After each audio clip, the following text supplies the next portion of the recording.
lundi ou au plus tard mardi, tous les otages israéliens, normalement, si l'entente est respectée entre le Hamas et le gouvernement israélien, tous les otages donc israéliens vont être libérés par le Hamas. Le danger quand on fait mon métier, je l'ai un peu dit en introduction, c'est de s'éloigner des sujets, c'est de rendre tout générique, de se contenter des slogans. Quand on parle des otages israéliens capturés par le Hamas, il y a des familles, il y a des gens. Donc, je voulais qu'on en parle, puis je voulais pas qu'on parle à n'importe qui.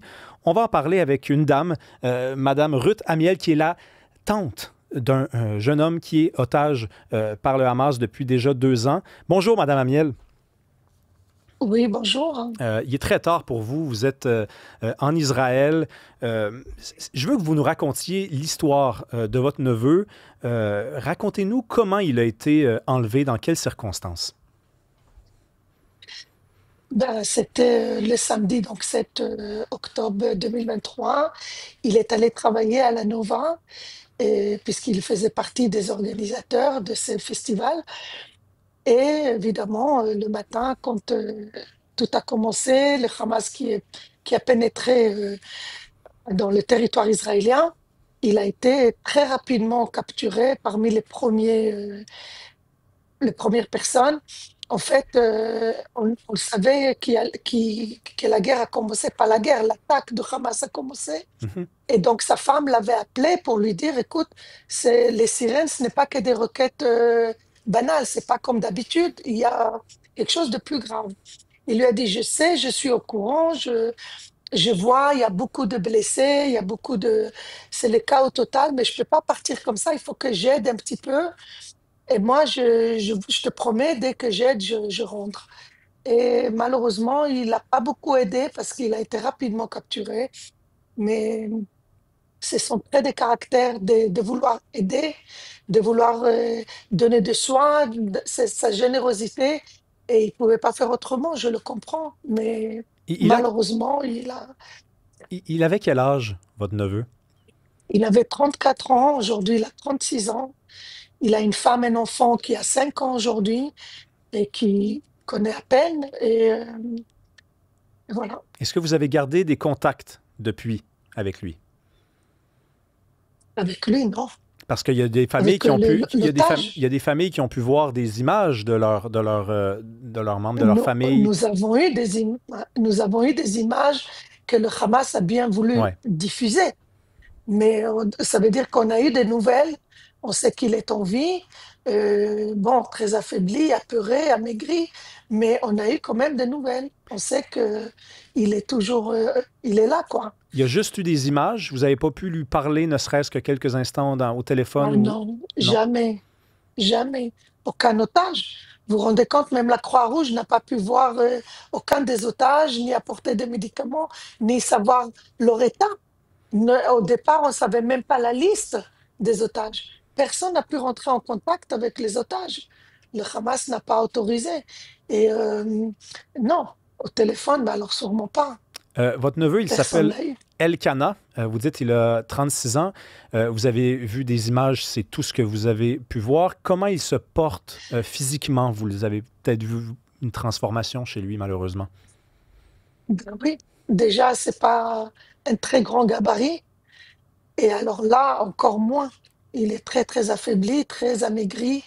Mais les deux vidéos que le Hamas a postées, on le voit, il est fort, il tient le coup, il veut absolument revenir être en forme, quoi, parce que il sait qu'on le tend, il sait que son fils l'attend, et je pense qu'il a la force et il garde le moral. Dans quelles conditions, et là je parle évidemment du peu de détails auxquels vous avez eu accès, mais dans quelles conditions votre neveu a été détenu et le sera pour encore 2 jours? Ben, on connaît les conditions car il y a des otages qui ont été avec lui et qu'ils ont été libérés et que c'est eux qui nous l'ont raconté. Les otages, les conditions, ils sont atroces. Les tunnels sous terre, 5 mètres, pas la lumière du jour, pas assez à manger, pas assez à boire, vraiment très, très, très peu alimentés et surtout pas de soins On n'a jamais pu apporter des soins alors qu'il est un peu malade et il n'a pas pu avoir de soins, pas de contact avec l'extérieur. Et voilà, retenu sous terre surtout Racontez, pendant 2 ans. racontez-nous comment vous avez traversé ça, vous, ses parents à lui. Comment on fait pour traverser 2 ans comme ça, dans le mystère, dans le doute, dans l'angoisse, dans la peur? C'est surtout ça, c'est la peur, c'est l'angoisse et c'est les montagnes russes parce que on espère tout le temps, on dit qu'il y a une petite avancée, on dit qu'il y a un accord, finalement ça tombe à l'eau et ça n'aboutit pas. Et une fois qu'il y a eu des, des otages qui ont été libérés, il a fallu choisir. Et là, c'était très, très compliqué, très dur de se dire pourquoi on a choisi l'un et pas l'autre, qui c'est qui fait le choix. Donc, c'était 2 ans vraiment très, très, très compliqués. Comment on tient? C'est sur des cachets, évidemment, et sur qui nous aident aussi pour dormir. Les journées sont très longues, les pensées ils sont toujours là, et c'est très, très difficile.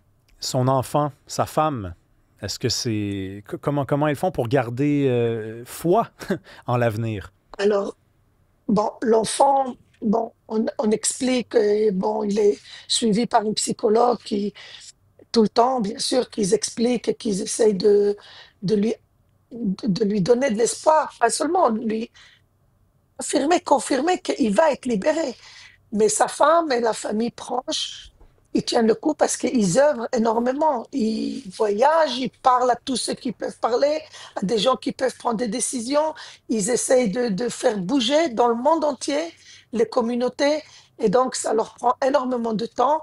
Et eux aussi, ils sentent qu'ils font quelque chose, ils se battent pour cette cause et ça les tient, ça les tient. Mais je ne vous cache pas que c'est pas, c'est pas facile du tout, C'est pas c'est- facile. c'est quoi l'ambiance en Israël? Parce que du point de vue occidental, québécois, prenons l'exemple du Québec, il y a toutes sortes de choses qu'on entend. Il y a des gens qui disent, ben, c'est une société libérale, Israël, il y a des opinions, toutes sortes d'opinions. Il y a des gens qui sont pour ou contre le gouvernement Netanyahou. Il y a des gens qui disent aussi, ben, si Benjamin Netanyahou est encore en poste, c'est bien parce que la population le soutient.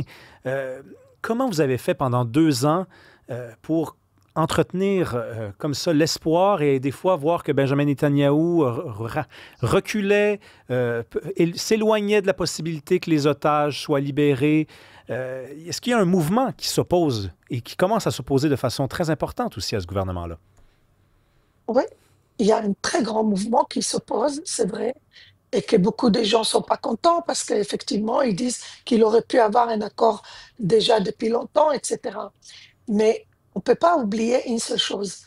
Nous, les civils, qu'est-ce qu'on pourrait faire? Est-ce qu'on pourrait nous-mêmes aller les sortir? Non. Qui c'est qui peut négocier? Il n'y a qu'un premier ministre qui peut négocier. Alors, il est bon, il est mauvais, il est de gauche ou de droite. On lui fait confiance, on lui fait pas confiance. On n'a pas le choix.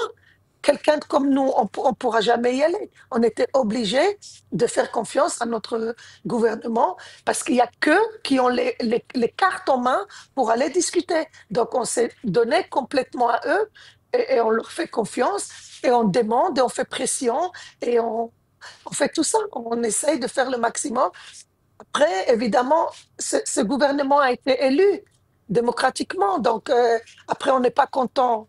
Il faut attendre les prochaines élections pour dire nos mécontentements ou bien qu'on est content. Chacun, il va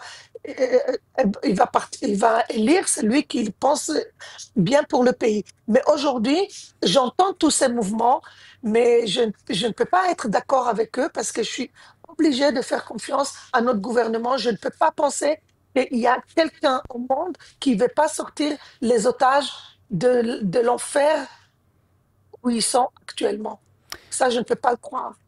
Revenons aux otages. Dernière question pour vous, et ensuite je vous laisse aller dormir, Madame Amiel. Quand est-ce que précisément vous allez pouvoir prendre votre neveu dans vos bras? Comment ça va se dérouler, cette libération-là? Écoutez, j'espère que ça va se dérouler rapidement et même avant lundi, parce qu'aujourd'hui, ici en Israël, on a entendu que ça allait se passer entre samedi et dimanche. Mais bon, maintenant les bruits courent entre lundi et mardi. Bon, c'est vrai que chaque jour compte parce qu'ils sont vraiment dans l'enfer, mais comme on est dans l'espoir rapidement et que tout le monde dit qu'il faut signer cet accord rapidement et que les otages doivent être libérés, j'espère vraiment que ça va se faire d'ici lundi et qu'on les aura Je veux, dans nos bras. Merci beaucoup d'être venu nous parler aujourd'hui. Je veux d'abord vous remercier d'avoir pris le temps de nous parler, d'avoir pu nous donner accès comme ça à l'intimité de cette expérience-là. C'est un sujet qui a été trop souvent réduit à un sujet d'actualité. Ah ben il y a des otages, ah ben il y a ça. Je voulais discuter avec quelqu'un qui a vécu ça de l'intérieur. Puis je veux aussi vous répéter, si on vous l'a déjà dit ou si on vous l'a pas déjà dit, à quel point vous êtes courageuse, madame. Merci beaucoup, madame Amiel. Merci à vous, merci de nous donner la parole. Merci.